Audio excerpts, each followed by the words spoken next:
En 2018, Neoclub Ediciones publicó a José Gabriel Barrenechea su libro Tubular Bells y otros relatos. Dirección ejecutiva de Idabel Rosales, edición general de Armando Añel y portada de Evans Jiménez. 15 relatos que bordean la crónica en unos casos o se adentran en la viñeta y el ultra corto en otros, y donde la ironía, el humor e incluso cierto hilito poético refuerzan las historias, otorgándoles una irreverente rotundidad. 15 piezas narrativas que revelan la agudeza de un escritor que fue inédito hasta ese libro, pero cuyo oficio nada tiene que envidiarle a los más conocidos cultores del género en Cuba. Estas son palabras de la contraportada escritas por el editor del libro, Armando Añel. El 3 de mayo de 2019, luego de la proeza de hacer entrar a Cuba algunos ejemplares del libro, fue presentado en el espacio literario La Vuelta al Mundo en 80 libros de la Biblioteca del Obispado de Santa Clara, Cuba, a cuyos fondos se donó también uno de los ejemplares del libro. Este es un audio de dicha presentación que hasta ahora había permanecido inédito. En julio de ese año, el escritor fue impedido de abordar un avión con destino a Miami para presentar el libro en el Festival Vista de Literatura. Barrenechea fue regulado y de esa manera la visa otorgada por la Embajada de los Estados Unidos para que asistiera al evento de literatura y todas las gestiones realizadas para el viaje fueron burladas por la dictadura. La misma dictadura que le censura y le ha impedido publicar por muchos años en editoriales y medios oficiales cubanos. La misma dictadura que le impide ejercer como académico en cualquier nivel de enseñanza, en cualquier institución educativa cubana. La misma dictadura que le arrestaba o le realizaba citaciones policiales con frecuencia. La misma dictadura que ahora le mantiene encarcelado en la prisión La Pendiente de la ciudad de Santa Clara y que pretende juzgarlo bajo el ridículo cargo de desorden público. Agradecemos al Obispado de Santa Clara, donde Barrenechea siempre tuvo un lugar especial, como lo muestra esta presentación que pudo hacer el 3 de mayo de 2019. A través del Obispado también, Barrenechea consiguió estudiar a distancia y graduarse de Educación Sociopolítica por el Instituto Superior de Ciencias Religiosas a distancia, San Agustín, de la Universidad Católica de Valencia, San Vicente Mártir. También, en un momento como este, contamos con la solidaridad del Obispado para exigir la libertad del escritor. Escuchemos la presentación de Barrenechea. Ya que vas a grabar, buenas noches a ti y a todos ustedes. Por fin vamos a poder presentar tu libro a un grupo de muchachos que son en su mayoría estudiantes y lectores fervientes. Te doy la bienvenida oficial, te presento, tú sabes, eres José Gabriel Barrenechea. He escrito este libro de manera bastante independiente que se llama Tubular Bells y otros relatos. Y otros relatos, claro, un volumen de cuentos que tendremos también ocasión de hablar mucho de él esta misma noche. José Gabriel, esta noche tú eres nuestro huésped, tú eres el centro. Te invitamos a que hables de ti mismo, a que hables de tu libro, a que hables de tu poética. Y lo primero que quisiera saber es dónde empezó, cuándo empezó y cómo empezó en ti la vocación literaria. A ver, la vocación literaria, yo realmente no tuve nunca de niño vocación literaria. La literatura yo sí leía bastante, ¿no? Era una persona que leía bastante, pero nunca me dio por pensar haber sido escritor. Eso no era algo que yo tuviera en la cabeza. Cuando chico yo recuerdo que yo quería ser, cuando no llegué a ser militar, fue posiblemente lo que más deseé ser cuando era joven. Y realmente la literatura, sí, leía bastante y empecé a mirar la literatura cuando mi carrera, que es mucho menos, ni creo que lo sea tampoco yo. Si te digo que yo lo que creo hoy día es que soy una persona que opina y que de cuando en cuando hace narraciones, que el libro, si te fijas bien, hay algunas narraciones que no son totalmente narraciones, que caen más dentro de otro marco. Incluso había otras que no se pusieron, que fundamentalmente la del hospital. ¿Cuáles fueron tus primeros libros? O sea, El primer libro que yo recuerde que haya leído, así, era uno que se llamaba Cómo salté en paracaídas, que era un libro soviético, ilustrado. Fue el primer libro que leí cuando tenía como 6 o 7 años, no recuerdo bien. Así, el libro serio, serio no, pero un libro, porque antes yo había leído otras cosas, había leído caricaturas, había leído El Pidio Bardé. Fue el primer libro que leí. El libro como tal, ya novela, que yo recuerde, fue El Halcón. No sé si ustedes, bueno, ustedes no se acuerdan de eso, porque ustedes que se van a acordar de eso. Ni tú, ni el padre, aquí no hay nadie que se acuerde de eso. Unas aventuras que hubo hace muchísimo tiempo. Y las editoriales en Cuba tenían la buena costumbre ¿de fusilaste?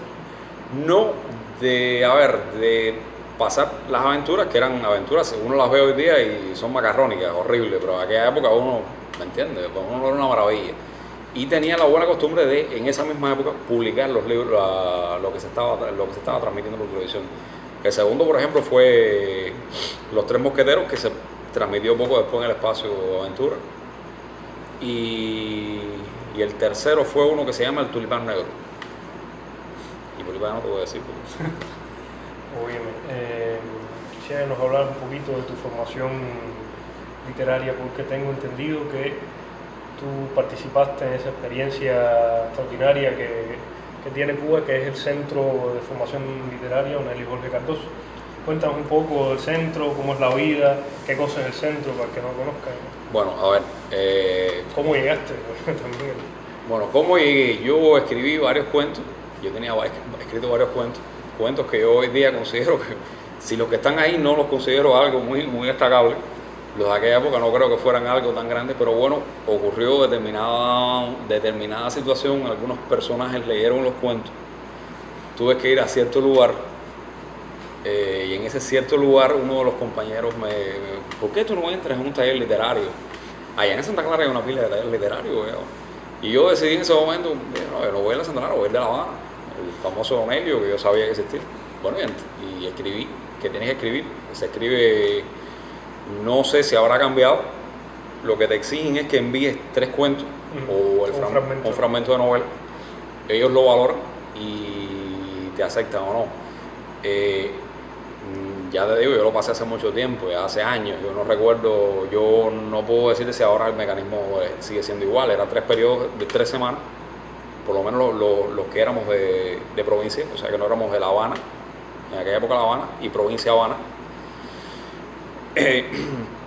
Estábamos 3 meses, yo estuve una en enero, otra en abril y otra en junio. A ver, el Onelio ha sido muy criticado por algunos, otros lo han puesto a un nivel, o sea, con el Onelio se ha dado algo muy, muy característico del cubano. Decían los capitanes generales, Máximo Gómez, que los cubanos o no llegamos o nos pasamos. O sea, los estudiantes en el Onelio o nos hemos pasado en el elogio del Onelio, o algunos, como Ernesto Perechán, han sido detractores a muerte. Ernesto Perechán fue el caso más extremo, que llegó y dijo que no le gustaba aquello y se fue. O sea que aquello era y se fue. Yo no creo que sea, a ver, recuerdo que tuve muy malos profesores, que no recuerdo ahora cómo se llama el señor que nos dio la asignatura, bueno, se nos dio un embarro de Aristóteles, de la poética de Aristóteles.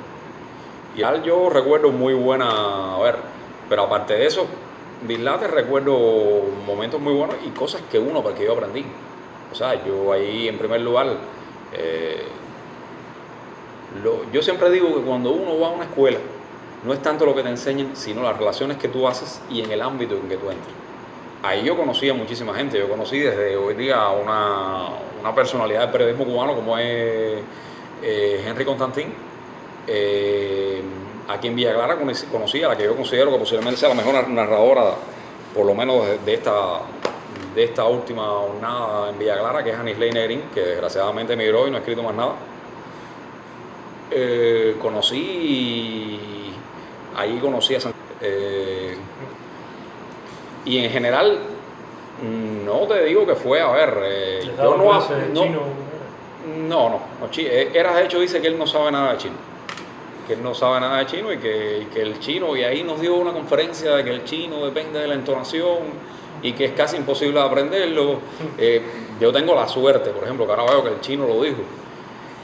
El Onelio tenía muchas actividades, hacía muchas otras cosas.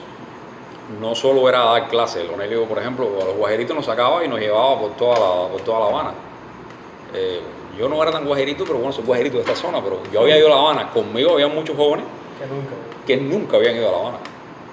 Y gente de aquí de Villa Clara, porque, a ver, calcula el momento en que yo fui a la Onelio fue el 2006.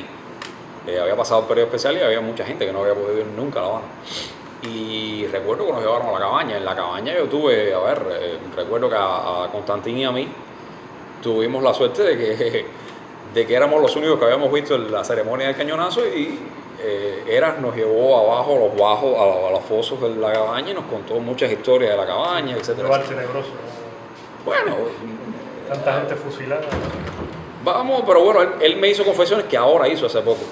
Incluso hace poco él tuvo sus confesiones. Él también, o sea, lo que yo siempre digo de estas experiencias es lo siguiente, que uno debe pasarla si uno tiene interés en la literatura, es que es la relación y que entres en un gremio y que empiezas a conocer gente de tu generación, que después te van a dar más o menos la idea de por dónde anda la cosa, que aunque tú no tengas el deseo o la intención de andar por dónde anda la cosa, sí por lo menos te es necesario saber de dónde tú estás parado, en qué isla tú estás, etc.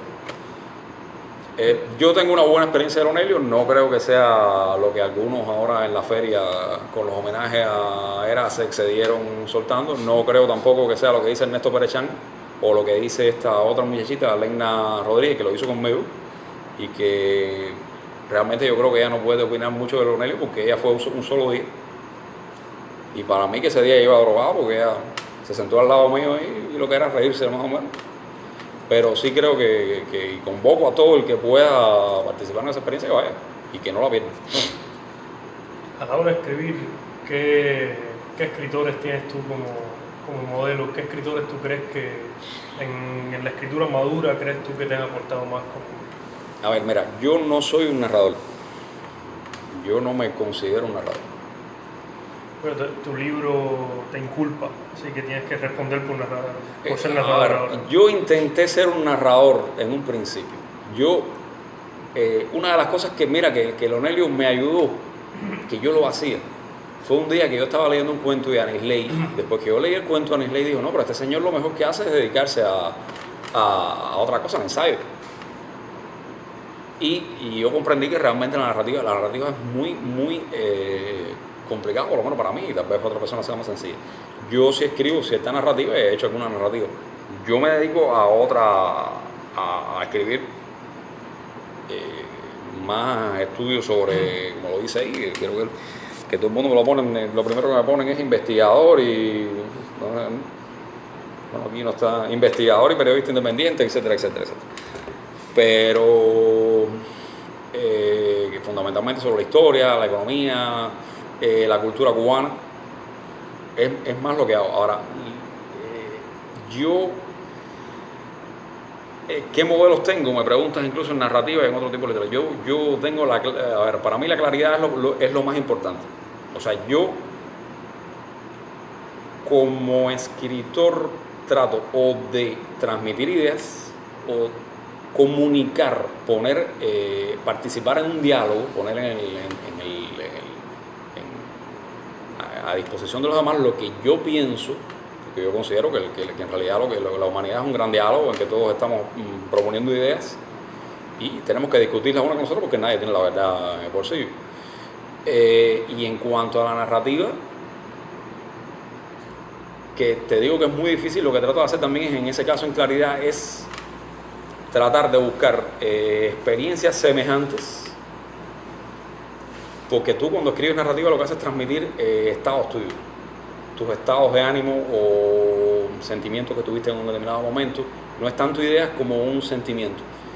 Y lo que trato de hacer es fundamentalmente eso, buscar qué sienten las demás personas, que puede más o menos darle una idea a ella de qué es lo que siento yo, o por lo menos destacarle qué es lo que siente él frente a determinadas situaciones, que yo también lo siento, decirle, mira, yo también, ¿me entiendes? Es lo fundamental. A ver, y en específico, para no abundarte mucho, yo fundamentalmente soy un lector, a ver, de Cervantes. Para mí Cervantes es fundamental. Yo he leído bastante el siglo de oro español. He leído bastante no al nivel de un amigo de nosotros que es Idiel García, de la nueva literatura española. La he leído bastante, no tanto. Que considero que Idiel García posiblemente es uno de los mayores conocedores de la literatura española actual en este país. El director de CDBS. Yo, a diferencia de él, lo que yo he leído es un poco más de literatura, un poco más para allá, de la guerra civil para allá, y de la guerra civil para acá. Claro, yo no llego tampoco a niveles. Ahora, narradores que me formaron así, que fueron fundamentales en mi generación, tenía que ser, por ejemplo, dos personas que tú encontrabas los libros, tú dabas una patada aquí y literalmente salía un libro de Gabriel García Márquez, o dabas otra para allá en la dirección y salía uno de Carpentier. Yo prácticamente he leído todo lo de Carpentier o de Gabriel García Márquez. De tantas patadas parece que se perdieron, porque hoy los venden a... Sí, porque ya no se publican y en realidad creo que ya ahora hay que pagar los derechos de autor a Lilia Esteban, a la esposa de Carpentier. Hasta el otro día había que pagarle los derechos, no sé, porque yo creo que ya murió ya. Y Gabriel García Márquez, hubo un momento a partir del cual ya él no regaló las ediciones. Yo tuve el privilegio de leerla, que para mí es la mejor novela de él. Yo considero que él es un escritor de telenovelas de papel. Y para mí la mejor novela de él es ¿cómo se llama? El amor en los tiempos escolares. Es para mí la novela de él porque eso es lo que hace él. 100 años de soledad lo he leído, me gusta. He leído también El otoño del patriarca. No sé si lo has leído. Es una novela terrible, en mi opinión. El problema que tiene es la sintaxis que tiene. Esas oraciones de una página entera son un poco complicadas, más para el lector hoy día que está acostumbrado, y la generación tuya que está acostumbrada a las oraciones más cortas. Sí, pero no es tanto un problema de estilo, esa novela tiene un problema de enfoque grave. Pero bueno, sí. ¿Y de Carpentier qué prefieres? De Carpentier para mí el mejor escritor, según dice Gabriel Infante, que no es cubano, y se ha demostrado que no es cubano. Pero para mí siempre sale el nombre de Gabriel Infante aquí, incluso en los encuentros de poesía siempre viene Gabriel Infante. Es claro, un fantasma. Es que ese fantasma era un fantasma demasiado chocante. ¿Qué piensas tú de Gabriel Infante? Es casi una pregunta clásica que se ha hecho de este encuentro. Yo pienso de Gabriel Infante, es un tipo de escritor. Es el hombre que está siempre a la riposta. Es el hombre que siempre está a la riposta. Fue el hombre el hombre, uno de los, posiblemente el escritor más sarcástico que ha tenido la literatura cubana. Y la literatura cubana está llena de sarcasmo por todas partes. Gabriel Infante, por ejemplo, tiene una historia. Yo no sé si ustedes tienen el último libro de él, que el último libro de él es una memoria que se publicaron en el 2014. Que la publicó la esposa, la segunda esposa de él.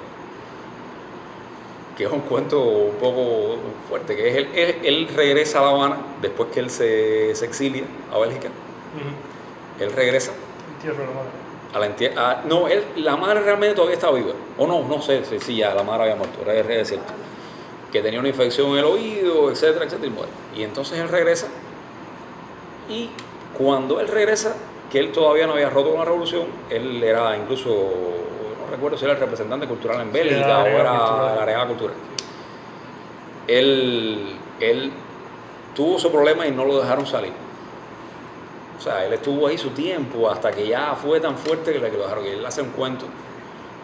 La gente de Lunes de Revolución casi todos eran muy gay o andaban por ahí.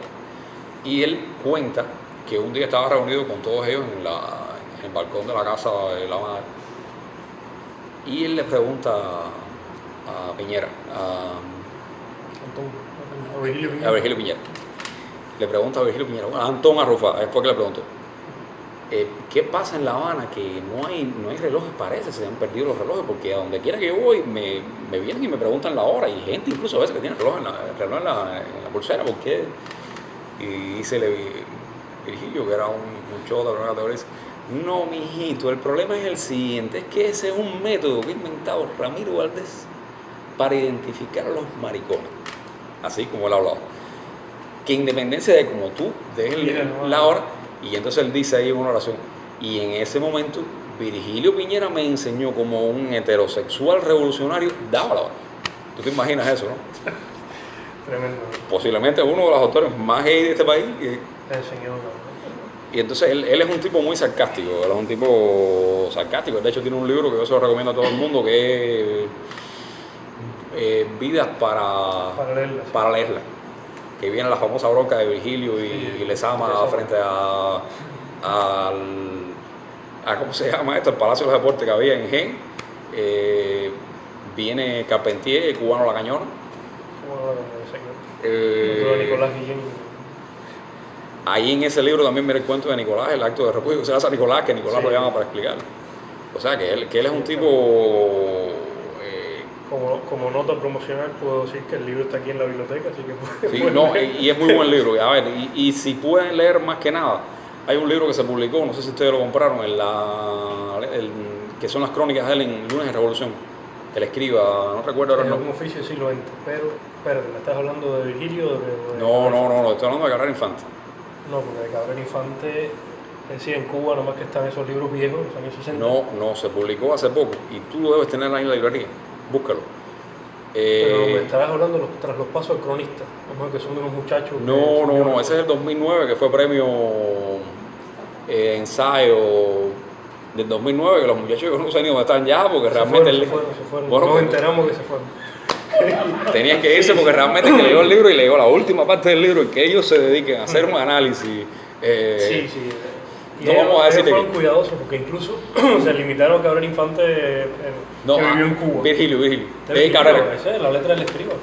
Pero no, hay ahora hace poco se publicó, que es un libro grande, yo no voy a comprarlo, yo lo tengo en digital, que es prácticamente todo lo que él escribió en Lunes de Revolución, que está publicado ahora. Tú sabes que hay un dicho que dice que, coño, qué bueno que se murió fulano. ¿Por qué? Porque ahora podemos leerlo en Cuba. Sí, así ha pasado. Hay una resurrección de los escritores del Lunes bastante interesante. Sí, porque mucha gente se ha muerto. Ahí se ve el estudio de yo espero que me publique cuando se muera. Ganó el yo creo que no.